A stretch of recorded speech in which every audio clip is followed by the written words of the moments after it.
नहमदुहु व नुसल्ली अला रसूलिहिल करीम अम्मा बाद फ़अऊज़ु बिल्लाहि मिनश शैतानिर रजीम बिस्मिल्लाहिर रहमानिर रहीम क़ाल अल्लाहु तबारक व तआला फ़िल क़ुरआनिल मजीद वल फ़ुरक़ानिल हमीद अनिश्कुर ली व लिवालिदैका इलैहिल मसीर सदक़ल्लाहुल अज़ीम।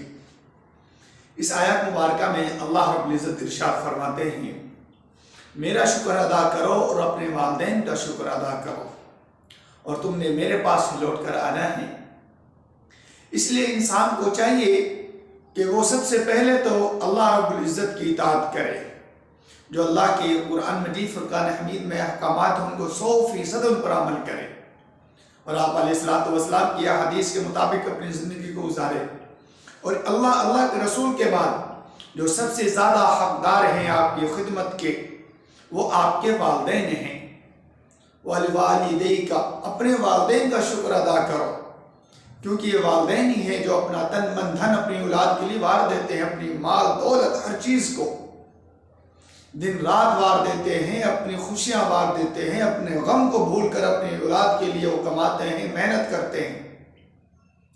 ये वालिदैन हैं जो अपनी औलाद के लिए हर चीज़ करते हैं। चाइना में एक मरतबा 2005 में ज़लज़ला आया तो एक बिल्डिंग के नीचे वो बिल्डिंग ज़मींदोज़ हुई तो एक माँ और एक बेटा, उसका छोटा सा बच्चा, वो ज़मींदोज़ उस बिल्डिंग के नीचे दब गए। अल्लाह ने उनको ज़िंदगी देनी थी। कुछ दिन तो वालिदा ने अपने बच्चे को दूध पिलाया। जब दूध ख़त्म हुआ तो वो इन पोरों को ज़ख्मी करती और बच्चे को दूध पिलाती। जब इन पोरों की वजह से खून निकलने की वजह से उसके जिस्म में कमज़ोरी पैदा हुई तो बेटा भी बेहोश, वालिदा भी बेहोश हो गई। जब लोगों ने निकाला, उस मलबे को हटाया, बच्चा और माँ को निकाला तो दोनों बेहोश थे। जब उन दोनों को होश आया तो माँ से पूछा कि आपका तमाम जिस्म महफूज है, एक खराश तक नहीं आई, लेकिन समझ नहीं आ रही आपके ये पोरे सिर्फ ये जख्मी हैं, 10 की 10 उंगलियां जख्मी हैं। उस माँ का सुनने के लायक है जवाब। औलाद आज की नस्ल को चाहिए इस जवाब को अपने बुद्धि में बिठा ले, अपने जहन में बिठा ले। उस माँ ने कहा कि बच्चा रोता था, तिल मिलाता था, बेचैन होता था तो मैं इसको दूध पिलाती थी। कोशिश ये थी कि बच जाए।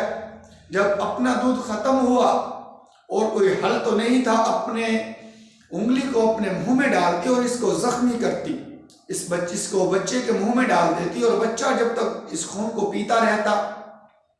जिंदा बचाना था माँ तो फिर माँ होती है।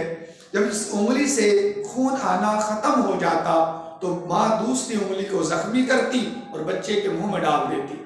तीसरी, चौथी, पांचवी, 10 की 10 उंगलियां जख्मी। जब कमजोरी की वजह से बेहोश हो गई। ये हुआ करती हैं माँ। उस माँ ने अपने बच्चे की जिंदगी बचाने के लिए अपनी जिंदगी दाने पर लगा दी। आजकल आज की नस्ल अपने वालिदैन के साथ जो सलूक करती है हमारे सामने ही, लेकिन कुरान जो हदीस हमें बतला रही, आपकी जिंदगी, आप अलैहिस्सलातु वस्सलाम की जो जिंदगी हमें बतला रही, हम उस जिंदगी से बहुत दूर, बहुत कोसों दूर हो चुके हैं।